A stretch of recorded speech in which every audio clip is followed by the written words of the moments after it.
Assalamualaikum warahmatullahi wabarakatuh. Halo teman-teman semuanya, perkenalkan nama saya Suryani, peserta Latsar CPNS tahun 2021 dari BP2MI.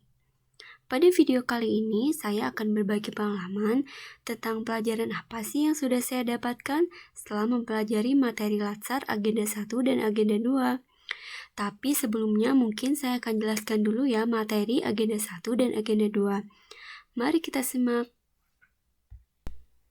Materi Agenda 1 Latsar adalah tentang kesiapsiagaan bela negara.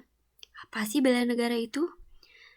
Bela negara merupakan suatu tekad, sikap, perilaku, serta tindakan warga negara, baik secara perseorangan maupun kolektif, dalam menjaga kedaulatan negara, keutuhan wilayah, dan keselamatan bangsa dan negara yang dijiwai oleh kecintaannya kepada NKRI yang berdasarkan Pancasila dan Undang-Undang Dasar 1945 dalam menjamin kelangsungan hidup bangsa Indonesia dan negara dari berbagai ancaman.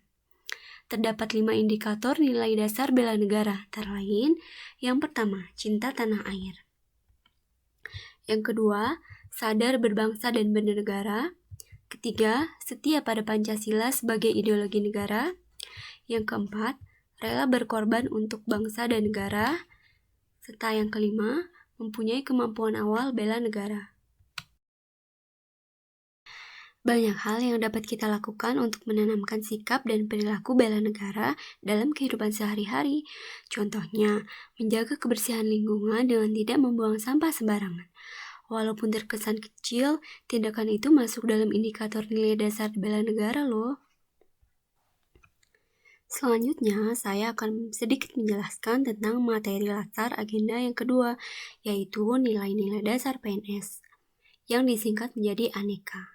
Akuntabilitas, nasionalisme, etika publik, komitmen mutu, dan anti korupsi. Nilai dasar yang pertama adalah akuntabilitas.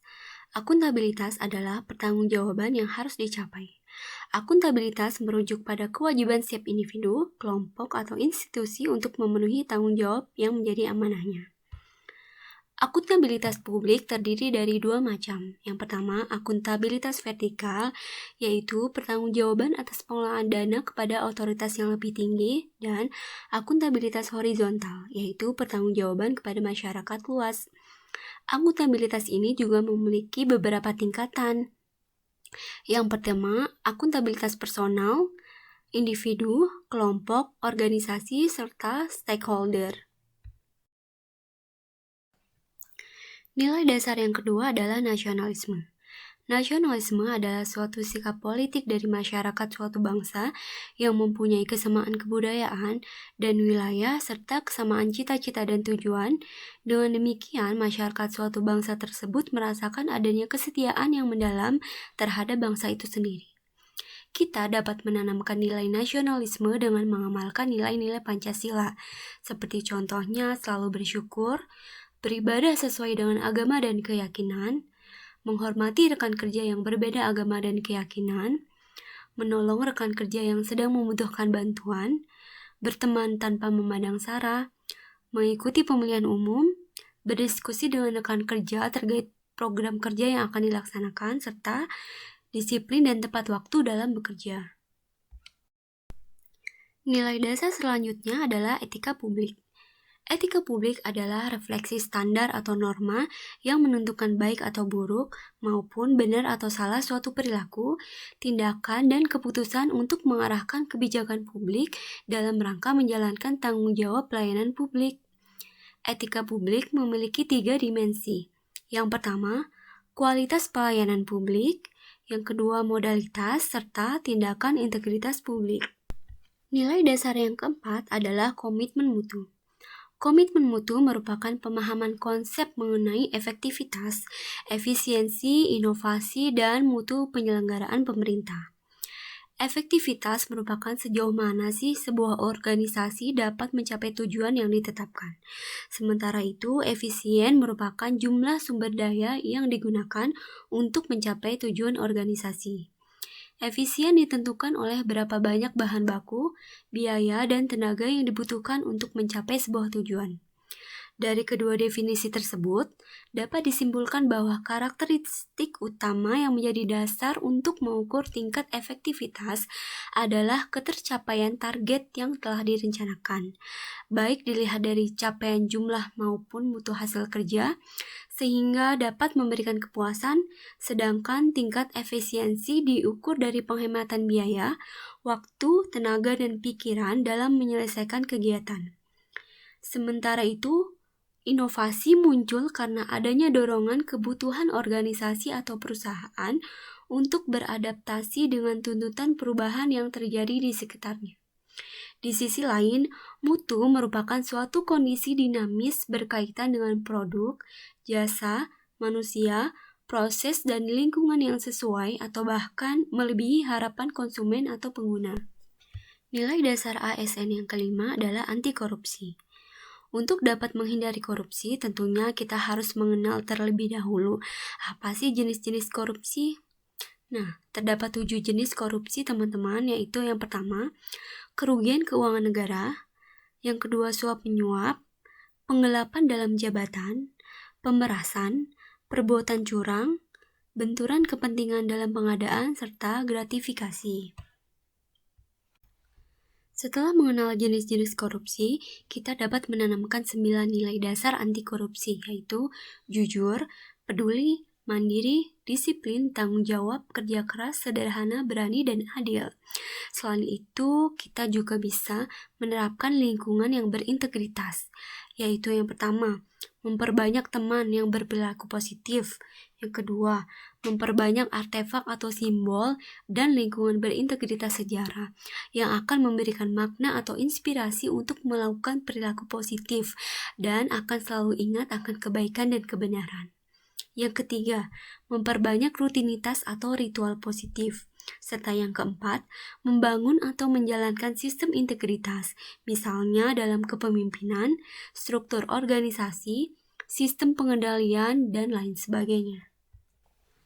Setelah mempelajari secara ringkas tentang agenda 1 dan agenda 2 Latsar, selanjutnya saya akan berbagi sedikit pengalaman kepada teman-teman semuanya tentang pembelajaran yang sudah saya dapatkan.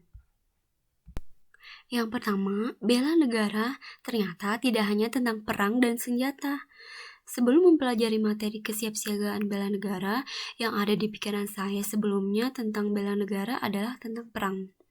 Tapi setelah mempelajari 5 indikator nilai dasar yang ada, ternyata banyak sekali loh kegiatan yang bisa kita lakukan dalam rangka bela negara.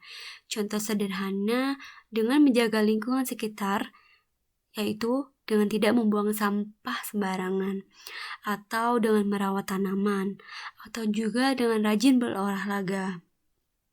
Nah, dengan mempelajari indikator bela negara, saya menjadi lebih sadar dan semangat untuk melakukan hal-hal yang baik yang berkaitan dengan bela negara. Misalnya, mencintai tanah air dengan membeli produk lokal, makan di warteg, ataupun lebih peduli tetangga sekitar atau rekan kerja. Nah, sebagai ASN, sebelum menjalankan fungsinya sebagai pelaksana kebijakan, pelayanan publik, serta perekat dan pemersatu bangsa, penting untuk menanamkan sikap dan perilaku bela negara terlebih dahulu, agar bisa menjadi contoh bagi masyarakat.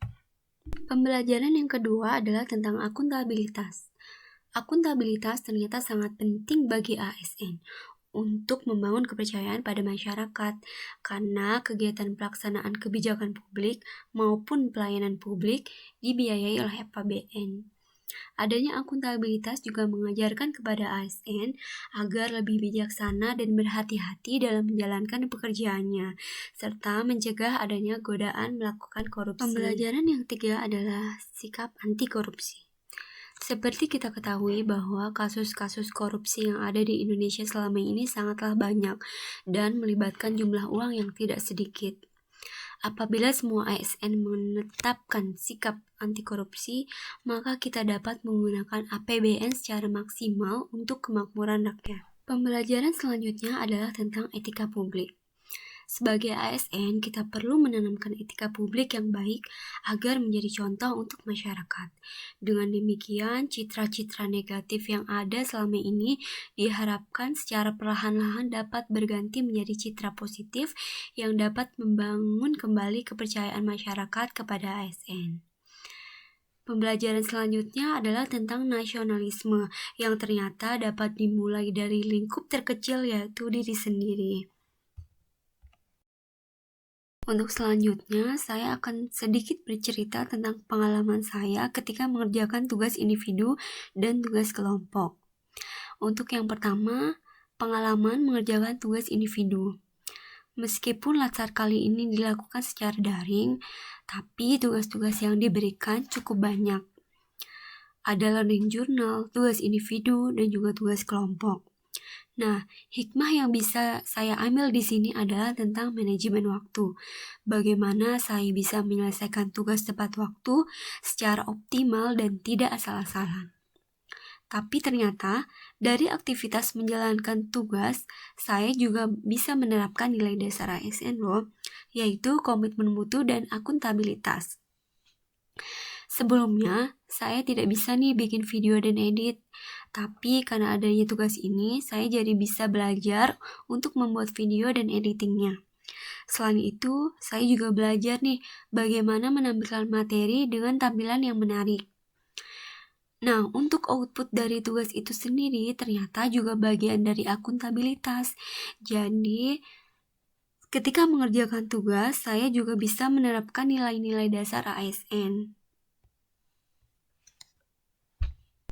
Untuk pengalaman tugas kelompok juga demikian.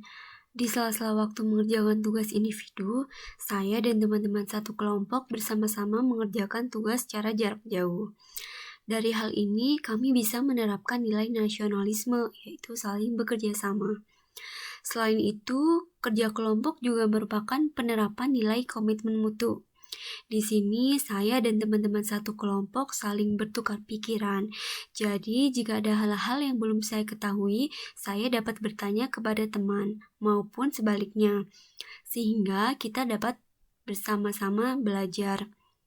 Selain nasionalisme dan komitmen mutu, bekerja kelompok juga menerapkan nilai akuntabilitas, yaitu sebuah laporan yang kami kumpulkan kepada Widya Iswara.